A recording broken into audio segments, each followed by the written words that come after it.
l'histoire d'une mère qui, 6 mois après la mort de son mari, débarque chez sa fille avec sa valise.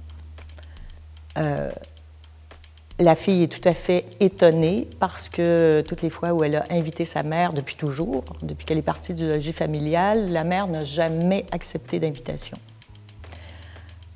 La fille se retrouve donc ébobie devant cette mère qui rentre, qui s'installe, qui s'assoit à table et qui plus est se met à parler de ses histoires sexuelles intimes avec son mari. Entre-temps, ça sonne à la porte. On va découvrir la voisine qui vit des amours homosexuels, qui est une sorte d'excentrique, drôle dans la vingtaine et qui va intervenir assez souvent. Quand la fille revient dans le loft, la mère a disparu.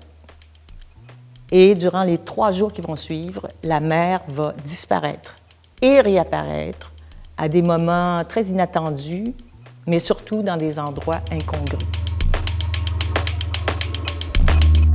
L'idée de cette pièce était de mettre 2 langages en scène. Il y a donc une narration, c'est la fille qui raconte ces 3 jours que la mère passe dans son loft.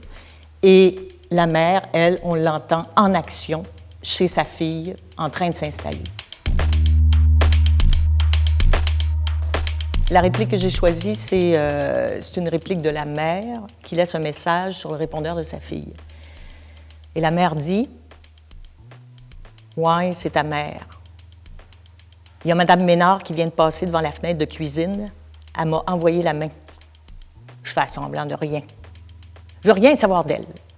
Elle me salue juste pour avoir une tarte. Voyons, je suis en train de perdre mon idée, moi, là.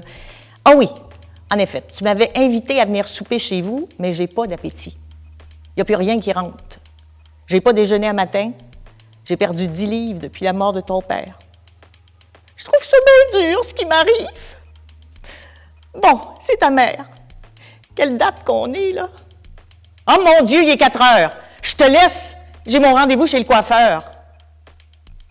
Et la fille dit, 1 seconde plus tard, ma mère débarquait chez nous avec sa valise. J'ai choisi une réplique de la mère, j'aurais pu choisir une réplique de la fille. La fille est dans la narration, mais j'ai choisi une réplique de la mère parce que j'ai fait un travail peut-être plus grand, quoique la narration, c'est pas rien non plus, mais j'ai fait un travail plus grand sur cette langue dans laquelle je suis née, cette langue dans laquelle j'ai grandi.